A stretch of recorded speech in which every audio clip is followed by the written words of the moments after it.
এই ক্ষমতার পাগল আপনার আমি আশ্চর্য হয়ে যাই। জাহাঙ্গীর সাহেব যিনি স্বরাষ্ট্র উপদেষ্টা ছিলেন, তিনি নিজে আলোচনা করছেন, আপনারা শুনছেন মনে হয় অনেকেই। বলে আমার ক্ষমতা যাওয়ার আগের দিন আমার গানম্যান আমাকে বলল যে স্যার আপনি যদি আমাকে বিদায় দিয়ে দেন আর একজন মন্ত্রীর গানম্যান হতে পারবো। আমি বললাম বাবা যাও। আমার ড্রাইভার বলতেছে স্যার যদি আমাকে বিদায় দিয়ে দেন আমি আর একজন মন্ত্রী ড্রাইভার হতে পারবো। তুমিও চাও বাবা, সরকারি গাড়িও নাই, গানম্যানও নাই, ড্রাইভারও নাই। আমি একটা জিপে চড়িয়ে চলে আসছি। এই আপনাদের ক্ষমতার পাগল, এই ক্ষমতার পাগল, এই লালসের মধ্যে আপনারা আছেন, এই স্বপ্নের মধ্যে আপনারা আছেন। এগুলি কি চোখে পড়ে না? এগুলিকে আপনারা দেখেন না?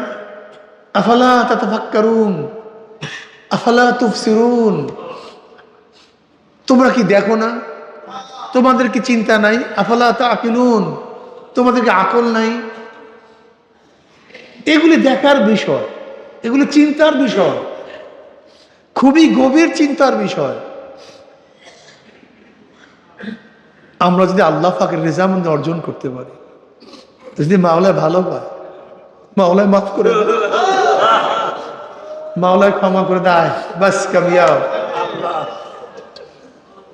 যদি মাওলায় ক্ষমা করে দেয় আমরা কি পাই? আর মাওলায় ক্ষমা না করলে এটা কামিয়াব না, এইটা কামিয়াব না। কামিয়াবি দুনিয়ার বিজয়ের মধ্যে না, কামিয়াবি কামিয়াবি আখিরাতের সফলতার মধ্যে। আল আকিবাতুল লিল মুত্তাকিন, মুত্তাকিনদের জন্যই সব কিছুর ব্যবস্থা মুত্তাকিনদের জন্য, ঈমানকে মজবুত করে। দেখেন এটা সহজ কথা। নবী আলী সাল্লাল্লাহু আলাইহি ওয়াসাল্লাম বদরের ময়দানে গেছেন, মুনাফিক কিছু চিহ্নিত হয়ে বের হয়ে গেছে।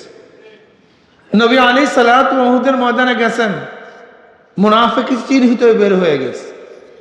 নবী আলাইহিস সালাতু ওয়াস সালাম খন্দকের ময়দানে গেছেন, চিহ্নিত মুনাফিকরা বের হয়ে গেছে।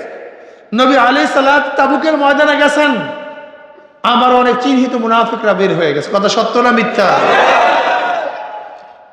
এক একটা পর্যায়ে আসবে, এক একটা মুনাফিক বের হয়ে তুমি সাফ হয়ে যাবে। তুমি কি হয়ে যাবা? সাফ হয়ে যাবে। আমরা মাওলার জন্য কাজ করি, আমরা দ্বীনের জন্য কাজ করি, অন্তরের প্রশান্তির জন্য কাজ করি, মাওলার রেজার জন্য কাজ করি। কি কথা ঠিক না? যদি মাওলাকে পাওয়ার জন্য কাজ করেন কামিয়াব। এর মধ্যেই শান্তি, এর মধ্যেই মুক্তি।